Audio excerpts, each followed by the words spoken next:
Age of Empires 2. That's what it's all about. Not just Age of Empires, even if it is the progenitor of the series, but just didn't stand the test of time. Not Age of Empires 3, a good game, but one that failed to catch the hearts of the community. And certainly not Age of Mythology, no. It was Age of Empires 2 that became the legend. The revolutionary real-time strategy game that, to this very day, 22 years after its release, has more than 30,000 players playing it simultaneously. And it's also the game the developers of Age of Empires 4 decided to learn from. But honestly, could have they even chosen differently? While some AoE purists may be scared by the fact that the fourth installment is not being developed by the original creators, but by the Canadian studio Relic Entertainment, creators of games such as Company of Heroes, Warhammer 40,000 Dawn of War, or Homeworld, I don't think this was a bad choice. First of all, Relic is one of the few remaining studios that focuses on strategy games. Secondly, and more importantly, the developers seem to understand that this may be their magnum opus, one of the biggest strategy games ever to be created, with a still living and loving community that will not hesitate to burn everything if it doesn't go right. That's why back in 2017, when the development of AoE 4 officially started, they created the Community Council made from experienced developers, professional players of AoE, and many other important personalities throughout the gaming world. The council is part of the development process itself, consults on the ideas and decisions of the developers, and its primary role is to tell them whether the mechanics created still feel like Age of Empires. Just the fact that they are giving so much importance to the community feels calming. And let's face it, I'm not the biggest strategy game guy, but even I've spent hours upon hours in Age of Empires, and I still love watching tournaments to this very day. And I am not the only one who feels this is important. The developers themselves are proudly announcing that AoE 2 is the true king. But this should be evident from the footage. Just look at it. Middle Ages! AoE is coming back to the era that brought it most of its fame and success. The first campaign we know will take place in Britain in the 11th century and takes real-world history as inspiration. Just don't expect the history to play out exactly as it did in history's book. This shall not be a history lesson. The first gameplay footage we got to see showed us a return to the fundamentals of AoE. All you get is a town center and a few villagers. To do well, you need to quickly send them out to collect berries, build houses, gather wood, while queuing up more villagers so you can boom. At the same time, your scout is already on the map, searching for a large forest to place the mill, discover gold and stone. And what's that there? A relic! I need to remember that so I can send a monk. And relics will gain much more importance than just generating gold, so get ready to battle over them. In the footage, we get to see a moment when a monk with a relic converted like 20 units at once. That's one hell of a wallalow. So, everything seems to be good. The main goal is to capture the feeling of the king, AoE 2, and just add a few cherries on top. And that seems pretty good for me. We will still have the four main resources: combat based on counters, infantry against cavalry, cavalry against archers, and archers against infantry, and the four ages.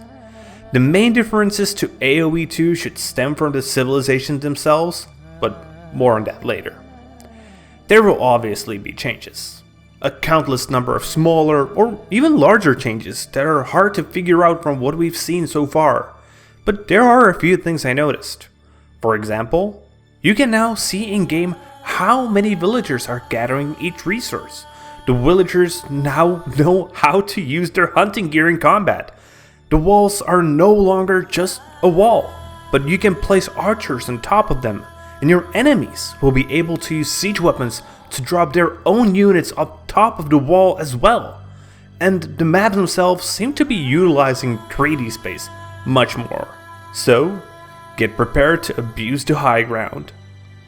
Another thing I like seems to be the focus on campaigns. Well, we all remember AoE being about multiplayer, and its current scene lives by almost nothing else. Let's face it, we weren't really good enough for multiplayer, and so we spent either playing the original campaigns or playing skirmish against the AI. So, the fact that AoE 4 should come with a large set of spanning campaigns that should last you for dozens of hours with a bigger focus on storytelling is something the average gamers will more than love.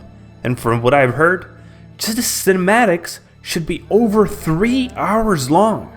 On top of that, the single player campaign should come with a few mechanics that I don't think could work in the competitive environment of multiplayer, but should add a great edge to single player, such as the ability of some units to actually hide in a forest and stage an ambush. So what else do we need to talk about? Well, the civilizations, of course. Over time, we got used to a plethora of civilizations as AoE 2 amassed a total of 37 different choices to this very day. So the 8 civilizations of AoE 4 we'll be launching with sound a little daunting at first. And yes, you heard me correctly. Not 18, not 80. Just 8 civilizations. But the approach seems to be quality over quantity.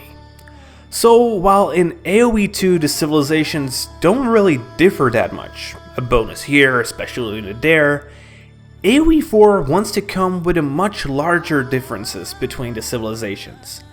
The authors are talking about making them much more asymmetric, though I still wouldn't expect AoE 4 to follow StarCraft's road to symmetry. So far, we were introduced to 4 civilizations: the English, the Delhi Sultanate, the Chinese, and the Mongols. Some of the differences are clearly visible. While the English can build pompous bases with sophisticated defenses, the nomadic Mongols can quickly pack their things and go somewhere else. Yes, microing will be the key to success with Mongols, and it will definitely be hard. But then, the feeling of your enemy finding your base empty, only to be attacked from behind, will certainly be worth it. And what about the 4 missing civilizations? Based on the fact that the game is set in the Middle Ages and its greater emphasis on campaigns, I bet we will see at least the Franks and the Vikings. But your guess is as good as mine. So everything seems to indicate that the developers want to stay true to what made AoE the true king of real-time strategy. But there are things that improved since those times. One big one is the graphical fidelity of games. So, let's take a look at how AoE 4 wants to look. We start with lush, full colors that almost feel comic-like. And I won't lie, this kinda scares me. Because if you remember the sad Age of Empires Online, you probably still have nightmares.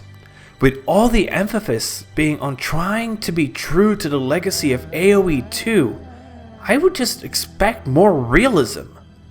On the other hand, I understand Relic's reasoning for this artistic choice.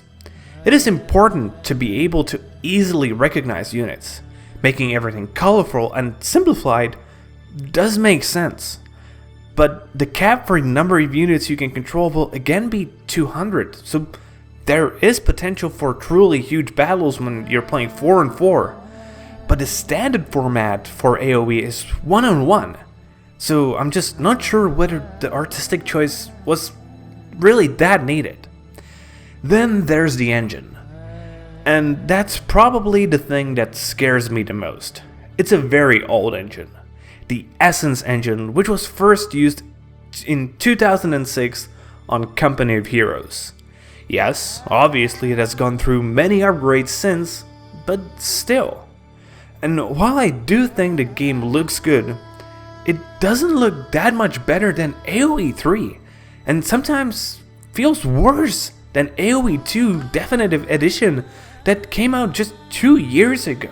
Nonetheless, no matter the fears I have for AoE 4, I'm still more than looking forward to it.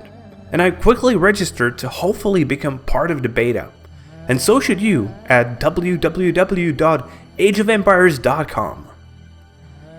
It's been a long time since we got a truly big entry into the genre of real-time strategy games. So the real question is, what is the goal of Age of Empires 4? Because I really don't doubt that AoE 4 will be a good RTS that both newcomers and veterans of AoE will enjoy. But is that enough? Won't it just be a nice thing for RTS fans for some time, and they will eventually just return to either AoE 2 or to StarCraft 2? Or will it be good enough that it will create its own community of RTS lovers for years to come? That's the $1 million question. So that's it for today, guys. I hope you like this video, and if you did, please consider giving it a thumbs up or perhaps even subscribe to the channel. And yeah, be sure to share it with all of your RTS loving friends. And comment if you have anything you would like to add. See you guys later with more gaming content.